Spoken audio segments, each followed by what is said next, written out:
Bismillahirrahmanirrahim. Assalamualaikum warahmatullahi wabarakatuh.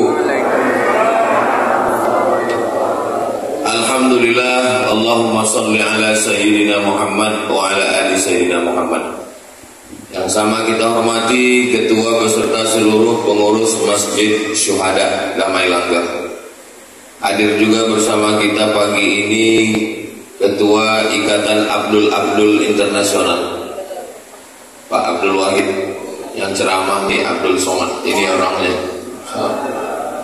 Mudah-mudahan Allah Subhanahu wa taala memberikan kita istiqomah iman dan Islam. Amin ya rabbal alamin. Saya akan membacakan satu hadis yang diriwayatkan dari Sayyidina Anas bin Malik dalam kitab Sahih Al-Bukhari tentang 4 dosa besar. Berapa status hadis? 4. Yang paling tinggi sahih, di bawah sahih hasan, di bawah hasan dhaif, di bawah dhaif maudhu'. Contoh hadis dhaif: Allahumma barik lana fi ma razaqtana wa qina azabannar. Dhaif.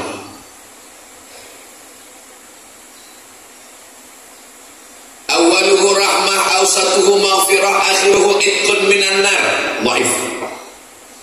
Utlubil ilma walau bisin, tututlah ilmu walau ke negeri Cina. Dhaif. Masalah rupanya hadis dhaif ini. Kata Imam Nawawi, ajma'al ulama'u ala jawazil amali bil hadis dhaif. Ulama sepakat boleh mengamalkan hadis dhaif. Mana tahu nanti ibu bapak sedang makan, Allahumma barik lana fi ma razaqtana wa qina azabannar. Kata orang sebelah, itu hadis dhaif. Emang masalah buat lo? Hadis dhaif tidak masalah, tak apa-apa diamalkan dengan syarat 5. Pertama, bukan dalam masalah akidah. Dalam masalah akidah tak boleh hadis dhaif. Kedua, bukan masalah hukum fikih halal haram. Masalah halal haram tak boleh hadis dhaif. Ketiga, tidak ada riwayatnya yang kadzab, pendusta, penipu, pembohong. Keempat, masih bernaung di bawah hadis sahih. Kelima, untuk fadail amal, motivasi beramal, boleh beramal dengan hadis dhaif. Likulli syai'in qalbun, segala sesuatu punya hati. Wa qalbul Qur'an Yasin, hatinya Al-Quran adalah Yasin. Iqra'uha ala mautakum, bacakan surat Yasin pada orang mati. Hadis dhaif boleh diamalkan karena bukan masalah akidah, bukan masalah hukum halal haram, tidak ada periwayatnya yang kadzab, pendusta, penipu, pembohong, masih bernaung di bawah hadis sahih, dan dia untuk fadail amal, motivasi beramal. Ini dikaji di pondok-pondok pesantren. Pondok pesantren yang diantara tua di Sumatera Barat, namanya Pondok Pesantren Inyak Canduang, didirikan oleh ulama besar tamatan Masjidil Haram Syekh Sulaiman Ar-Rasuli.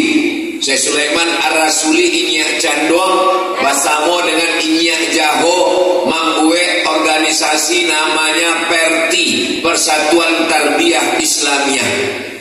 Komisi Fatwa PERTI Riau namanya Abdul Somad. Ini orang. Pesantren Inyak Canduang itu punya alumni, nama alumninya Abdul Wahid. Ini orang.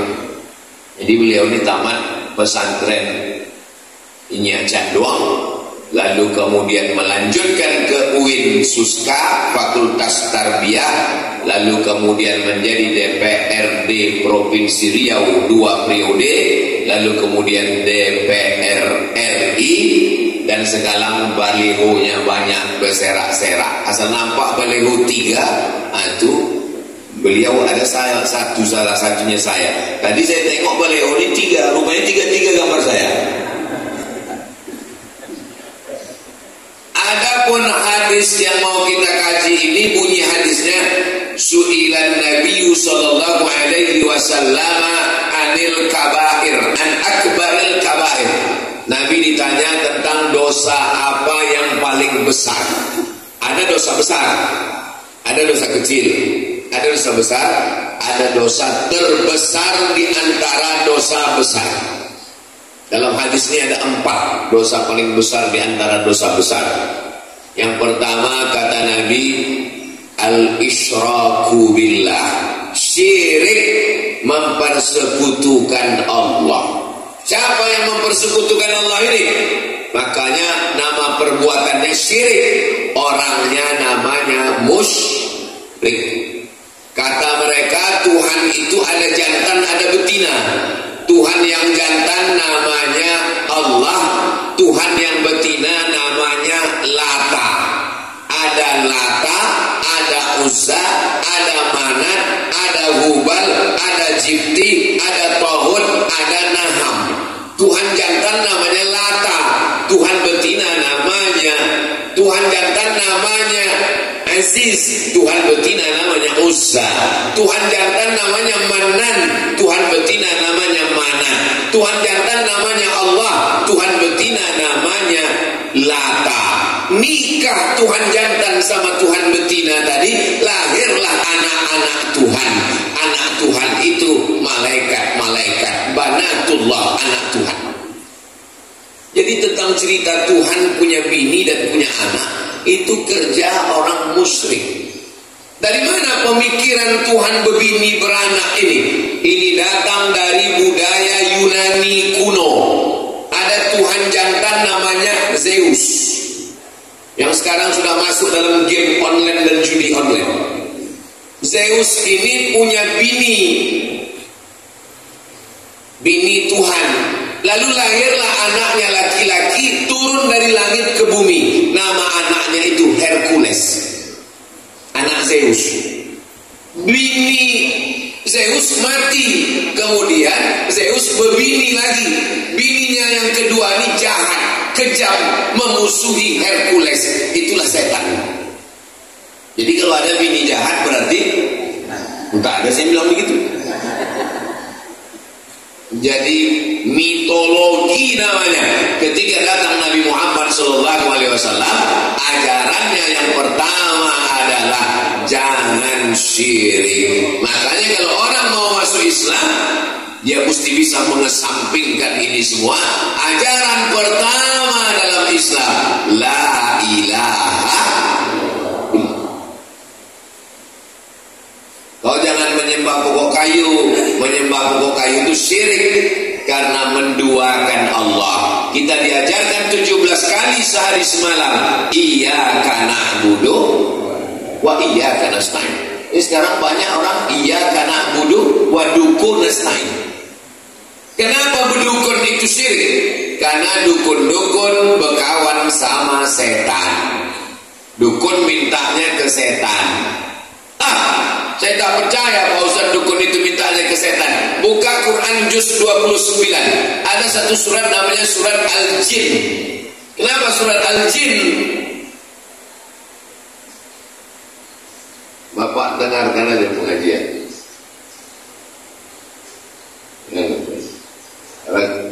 Pengajian subuh ini sudah direkam. Kenapa surat Al-Jin? Karena memang makhluk jin itu ada. Siapa yang tak percaya kepada jin, berarti dia tidak percaya kepada surat Al-Jin. Kalau tak percaya kepada surat Al-Jin, berarti tak percaya kepada Quran. Jadi kalau ada orang kata, kau jangan percaya kepada jin, loh, memang ada dalam Quran. Yang tidak boleh itu adalah percaya bahwa jin bisa menguasai kita.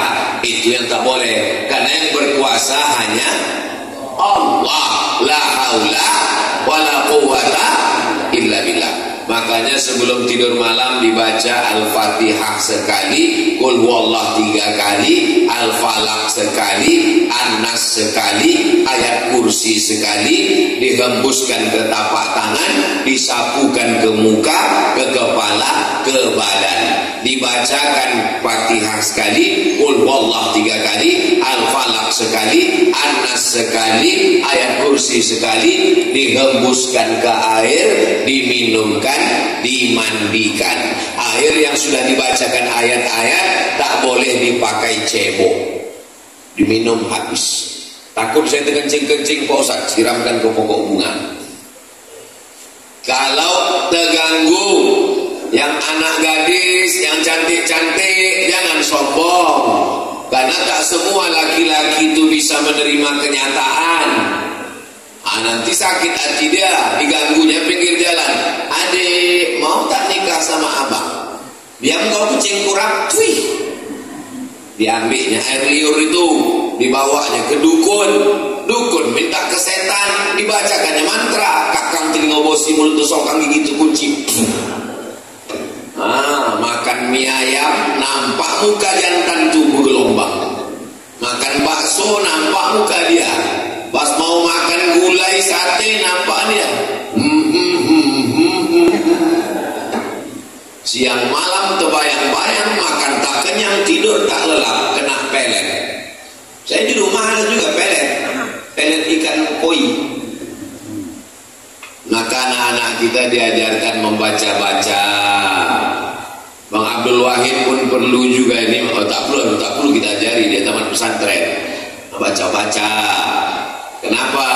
Tidak semua orang niat baik, dukun, santet, jin, setan, segala macam. Saya jadi dewan juri musabaqah tilawatil Quran Kabupaten Indragiri Hulu di Pematang Rebah. Pagi-pagi pergi saya mau sarapan. Pas mau sarapan dipanggil orang. Ustaz Somad. Ada apa? Saya bilang, tolong Pak Ustaz, ini diganggu jin. Rupanya ada anak gadis perempuan, matanya orang itu rupanya udah membacakan ayat kursi, jinnya tak keluar. Suruh orang itu saya baca, tak mungkin saya nolak. Masa LCM nolak? Gengsi ya. Sebetulnya saya tak pernah meruqyah, tapi karena disuruh ruqyah. Orang itu kenapa jinnya tak keluar? Dibacanya pelan. Allahu la ilaha illa huwal hayyul qayyum. Mana mau dia keluar? Pas disuruh saya bacakan. Karena perempuan tak boleh kita pegang kepalanya. Kalau ada nanti orang ruqyah bilang ini mesti dipegang, mijitnya kuat ini, itu hantu dia tuh. Baca ke telinga sebelah kanan dari jarak jauh. Allahu la ilaha illa. Sadar dia. Entah jin itu takut, entah terlalu kuat, Allah alam. Sehat dia. Alhamdulillah. Sejak itu takut saya. Sejak itu kalau ada orang kerasukan diganggu jin, saya kasih nomor kawan saya. Hubungi nomor ini. Satu hari salah nomor, rupanya nomor BNN, Badan Narkotika Nasional. Bapak Ibu yang dimuliakan. Tapi tidak semua orang itu kena gangguan jin. Ini kadang banyak jamaah ini mengadu ke saya, Ustaz Somad tolong bacakan air Pak Ustaz, laki saya ini malas sembahyang. Ustaz Somad tolong bacakan air Ustaz, laki saya ini selingkuh. Lama-lama saya mikir, kenapa semua salah jin? Pas kita bacakan ayat kursi diminumnya, tak ada reaksi. Memang dia tidak terganggu jin, laki kau gatal. Sikit-sikit salah jin. Karena kita kasihan juga sama jin. Nanti lama-lama keluar KPJ, Komisi Perlindungan Jin. Saking banyaknya jin yang teraniaya. Bahkan jin pun udah banyak yang pensiun. Kata jin, aku udah tak menggoda manusia lagi. Lebih parah pula orang itu dari aku lagi, kata dia. Bapak Ibu yang dimuliakan Allah. Dibawalah Ustaz ruqyah ke rumah sakit. Sampai di rumah sakit dibaca Ustaz nilai ayat kursi. Allahu la ilaha illa huwal hayyul qayyum. Diludahnya Ustaz. Apa kata dia? Sesama jin dilarang saling mengusir. Rupanya ulah yang membaca itu 11-12 sama yang dibaca. Jadi kata orang kampung kita, ini bukan masalah pistolnya, tapi masalah orangnya.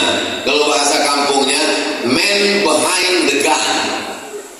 Orangnya. Imam Ahmad bin Hanbal, Imam Hambali tidak ada membacakan ayat kursi. Sakitlah adik raja di Baghdad, Irak. Sakit adik raja, diminta doa. Imam Ahmad bin Hanbal suruh datang ke istana. Kata Imam Ahmad bin Hanbal, aku tak perlulah datang ke istana. Lalu kemudian dikasihnya terompah kayu. Kita kalau bisa di toilet itu kasih terompah kayu. Kenapa di toilet terompah kayu? Supaya kaki tak kena najis. Karena setan masuk dari was-was akibat kaki kena najis bekas percik kencing. Waktu sedang sembahyang tuh batal tak batal? Batal tak batal? Batal tak batal? Maka pakai terompah kayu.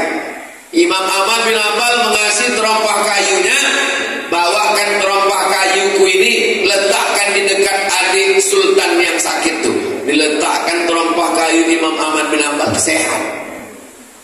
Tak perlu baca-bacakan ayat. Terompah kayu letakkan sehat.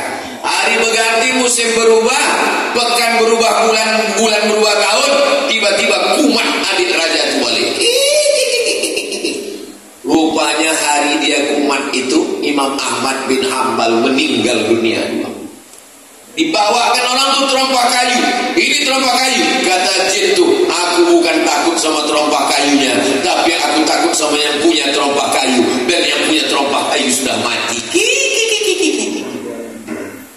Jadi rupanya kalau kuat iman kita, belum lagi kita bacakan ayat itu, setan itu sudah lagi ligah kugah, lintang pukang tunggang langgang. Kalau menengok dari jamaah subuh Masjid Syuhada ini nampaknya orang-orang yang ditakuti setan semuanya. Tapi nggak tahu juga lah ya. Mudah-mudahan kita selamat dari syirik, insya Allah. Amin. Jangan katakan orang kafir musyrik Makkah itu tidak beribadah. Orang Makkah musyrik Abu Jahal, Abu Lahab itu rajin beribadah. Waktu Nabi membersihkan Masjidil Haram, berapa jumlah Tuhan? 360 Tuhan dalam bentuk patung berhala, perak, emas, perunggu, besi, kayu. Bahkan ada patung Tuhan itu yang terbuat dari tepung gandum. Tepung gandum dicampur minyak samin, minyak sapi, diadon, dibuat gambar Tuhan besar, disembah mereka. Pas perutnya lapar, dicuilnya Tuhan tuh. Mohon maaf Tuhan, lapar kali perutku, makan. Itu maka mereka disebut dengan jahil. Kenapa jahil? Karena tidak mengenal Tuhan. Maka dalam tauhid dikenal awwaluddin ma'rifatullah. Perkara pertama dalam Islam adalah mengenal Allah. Wujud tidak baqa mukhalafatu lil hawadisi qiyamuhu binafsi wahdaniyah qudrat iradah. Tapi dakwah pengajian ke kampung-kampung tak sampai. Jangankan ke kampung, ke Palas aja tak sampai. Mohon maaf Ustaz Somad, tolonglah kirim Ustaz-Ustaz ke Palas nih Pak Ustaz. Tak sampai Ustaz Ikmi, Ustaz MDI dari Pekanbaru Pak Ustaz. Gas motor tuh cuma sampai di jembatan Leton. Asal sampai Leton mati mesin. Itulah maka Ustaz Al-Dinar membuka pesantren di Palas. Alhamdulillah anak-anak tahfiz Quran itu yang jadi imam.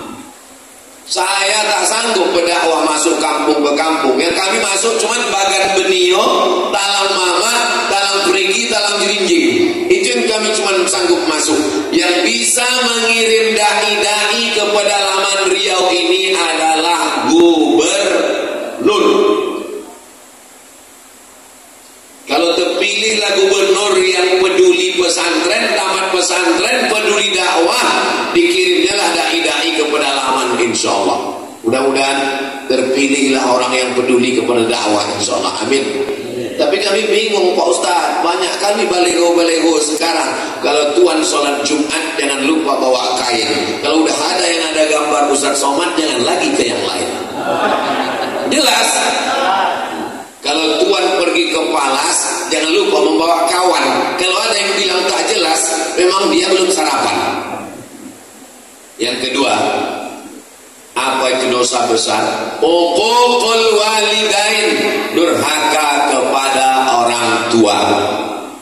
Tahu Bapak Maradona? Maradona ditanya, siapalah orang yang paling kau idolakan Maradona? Kata Maradona, ayahku melepuh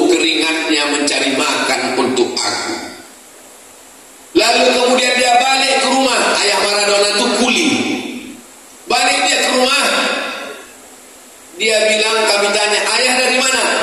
Aku dari jalan-jalan tadi, kata dia. Karena dia ingin menyenangkan hati kami. Dibelikannya aku bola. Dialah yang pertama kali membelikan aku bola, menyuruh aku ke lapangan bola. Tak layak aku membanggakan orang lain, sementara ayahku yang sudah berpeluh keringat darah air mata membelikan bola untuk aku. Jadi Maradona itu mungkin akidahnya tak sama dengan kita, tapi pasal kepada orang tua, dia termasuk orang yang berbakti kepada orang tua. Saya tidak mengajak bapak ibu suka sama Maradona, tak sukanya tak apa-apa. Kita bebas, kita demokrasi kok. Tapi jangan caci maki, sumpah serapah, ejek mengejek, bully membuli. Begitu juga dalam hal masalah pilkada ini. Jangan, beda biasa. Tapi jangan caci maki, sumpah serapah. Kalaupun ngejek, hati-hati juga. Ini survei kan udah 35%. Susah mengejarnya. Kalaupun ngejek, ya sekedarnya aja lah. Susah nanti memperbaiki hubungan kita. Saudara yang dimuliakan Allah Subhanahu wa taala. Jadi masalah orang tua, mudah-mudahan anak-anak kita ini semua anak-anak yang berbakti kepada orang tua, insyaallah. Amin. Yang ketiga, yang dosa terbesar itu adalah qatlun nafsi, membunuh. Membunuh, benci, sakit hati sama orang, sewa preman, tabrak, mati, kecelakaan, padahal membunuh. Sakit hati sama orang, pergi ke dukun, santet, dibunuh pakai jin. Jin bisa membunuh. Sahabat Nabi ada yang meninggal dibunuh jin, namanya Sa'ad bin Ubadah, dibunuh jin di dalam toilet. Memang udah sampai ajalnya, mati syahid.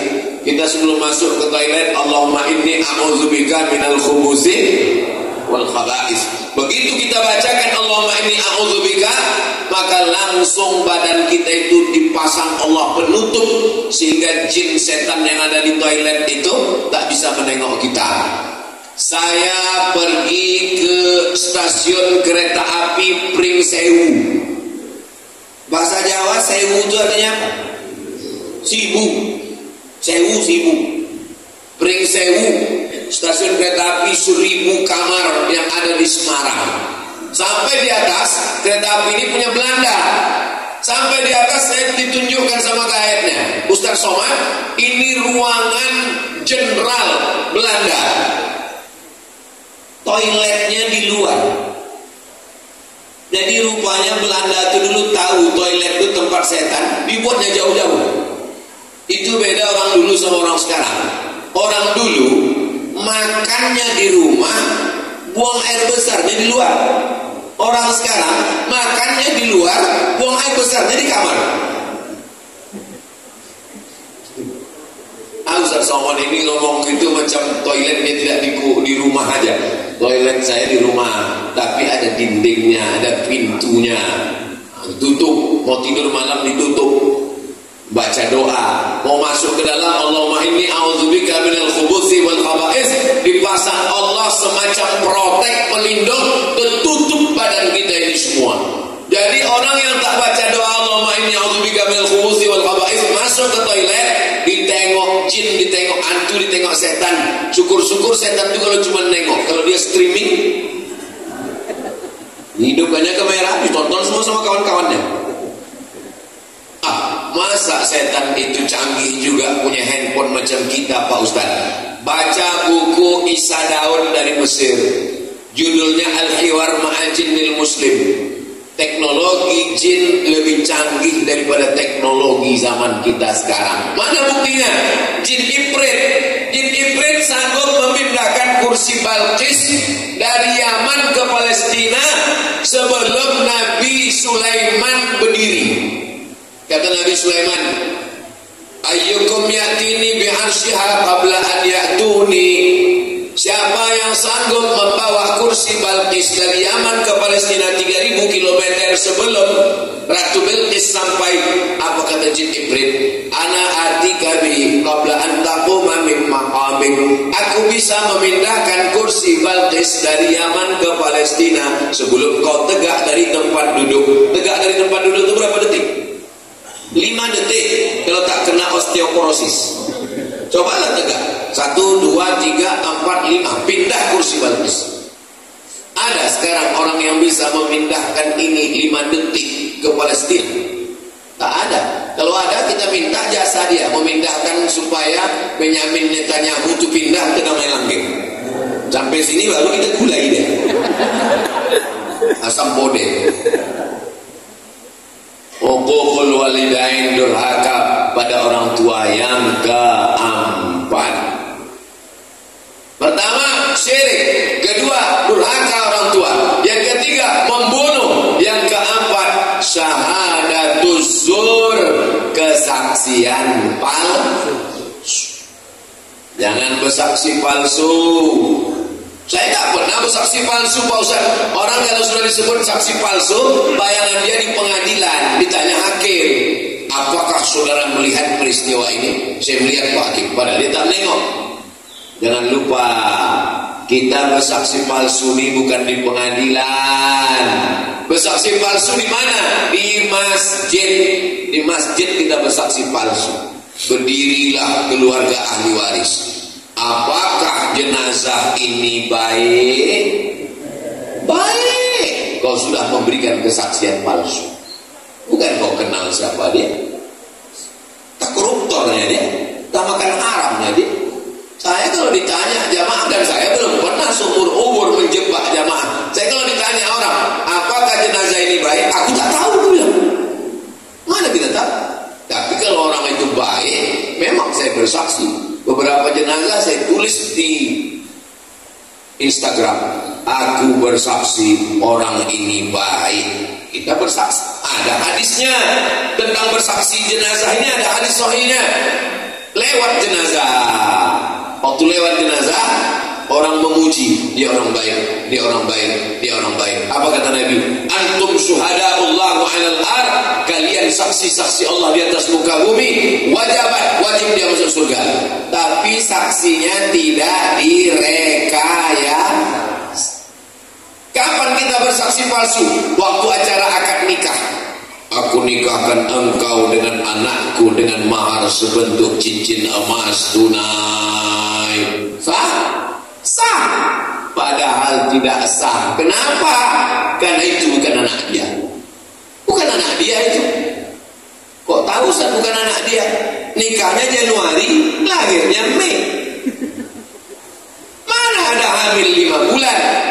9 bulan 10 hari baru lahir. Kenapa pula nikah Januari lahir Mei?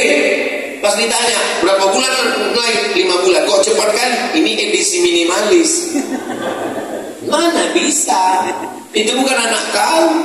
Ini sudah tes DNA ke Singapura Pak Ustaz. Darahnya sama. DNA tak laku dalam nasab. Wah. Nasab dalam Islam itu bukan pakai DNA. Tapi inilah jelas itu memang, maaf cakap, memang benih dia. Tak ada laki-laki lain.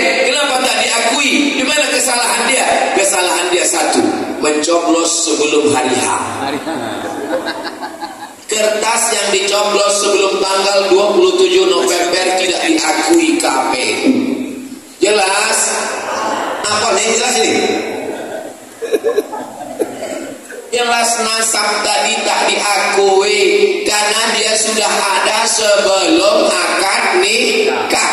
Jangan nikahkan anak yang hamil. Malu. Dulu di Pinang tak dikasih. Datang orang meminang baik-baik tak dikasih. Muncul niat jahatnya.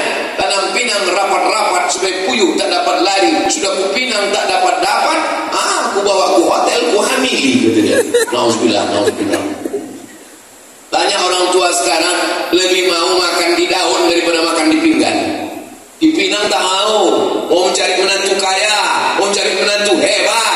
Sudah hamil baru tahu rasa, baru lagi nikahkan. Itu nikahnya menurut mazhab Syafi'i sah, nikahnya sah. Yang jadi masalah setelah lahir anak. Lahir anak tak boleh dibinkan ke dia karena itu bukan anak dia. Lahir anak, mati si bapak, anak ini tak dapat hak waris karena mereka tak ada hubungan nasab. Lahir anak laki-laki, setelah itu lahir adiknya perempuan. Ini si abang anak pertama ini tak bisa bisa jadi wali bagi adiknya karena mereka dianggap saudara seamak, bukan saudara seayah. Meninggal tak dapat warisan, menikah kebetulan anak hasil coblos sebelum hari H tadi, anak itu perempuan 25 tahun, umurnya cantik, dipinang orang, tak bisa kau walikan pak, itu bukan anakmu. Lalu walinya siapa kalau dia mau nikah nanti? Fasultanu waliyun man la waliyalah, walinya adalah wali hakim pakku. Wah, gak enak lah Pak Ustaz, saya anak. Dulu kenapa enak? Gak enak lah Pak Ustaz, saya kan bapaknya. Gimana cara saya menolak? Mesti kuajari juga cara menolak. Pura-pura mencret, kau sakit perut gak bisa. Kalau ditanya Pak Kua, mohon maaf Pak Kua, aku tak bisa mewalikan ini. Pak Kua tahu lah, iyalah bukan bapaknya. Memang udah begitulah kebanyakan sekarang itu Bapak. Jaga anak-anak kita Pak, jaga anak-anak kita Bu. Saya ini lemah penceramah Ustaz. Yang bisa menjaga itu adalah pemimpin yang bisa memasukkan pendidikan agama ke sekolah umum, merendahkan biaya pendidikan pondok pesantren. Ustaz Al-Nom ini pimpinan pesantren Nurul Azhar Palas, 1 tahun 25 orang gratis, 25 orang, sekarang 100 orang gratis, laki-laki di Palas. Saya di Mahat Az-Zahra Rimba Panjang perempuan, setahun gratis 25 setahun cuman 100 orang yang sanggup kami gratis. Jadi Ustaz Somad menggratiskan santri di Rimba Panjang 100 gratis, yang lain bayar. Dari mana Ustaz bisa dapat duit 100 itu? YouTube. Jadi kalau ada orang memfitnah saya, memang sakit hati saya. Itu Somad itu beli mobil itu dari YouTube tuh. Itu maka bunyi knalpotnya tuk tuk tuk tuk tuk. Semua duit YouTube itu untuk makan santri, gaji guru, beli beras, beli gulai, beli ikan, bayar listrik, bayar lampu. Tidak pernah duit YouTube ini masuk ke rekening saya. Masuk semuanya. Ustaz ku tengok keliling kemana-mana dengan Bang Abdul Wahid. Kenapa Ustaz berkeliling? Apa salahnya sesama Abdul saling tolong menolong? Ini jangan-jangan Ustaz dapat duit banyak ini Pak Ustaz. Hanya Ustaz Al-Nom, kita punya program 20 jam. Hari Sabtu, hari Jumat Sabtu, Jumat Sabtu bulan Oktober, Jumat Sabtu bulan November. Semua duit yang masuk diserahkan untuk makan santri, gaji guru. Ini perlu saya jelaskan di tempat yang suci ini, supaya apa? Jangan ada dusta di antara kita. Bapak Ibu yang dimuliakan Allah, jelas? Bahasanya jelas. Tak terasa waktu ini berlalu. Sudah habis waktu sholat sunat Isyraq masuk. Padahal tadi saya bilang jawab pertanyaan. Rupanya kalau kita ceramah di tempat orang yang hatinya bersih itu, tak terasa waktu itu berlalu. Saya pernah ceramah di tempat orang yang hatinya suntuk, lama kali terasa tausiah. Kapan itu Pak Ustaz? Waktu acara buka bersama. Begini loh rohnya. Selesai tausiah, mohon maaf Pak Ustaz, saya mohon maaf Bapak Ibu, saya tadi waktu tausiah itu lama kali saya rasa, saya bilang. Kata jamaah itu kami yang mendengar lebih lama lagi Pak Ustaz. Saya jawab dulu ini dulu, habis saya jawab baru kita sholat sunat Isyraq dua rakaat. Juga ada stand kawan-kawan kita yang jual buku-buku. Silakan langsung di bagian luar masjid, langsung keluar, kita sapa di luar bareng-bareng. Silakan. Ini. Masih Bang. Ya, coba lagi. Yang sini Bang. Iya, masih ini. Ya.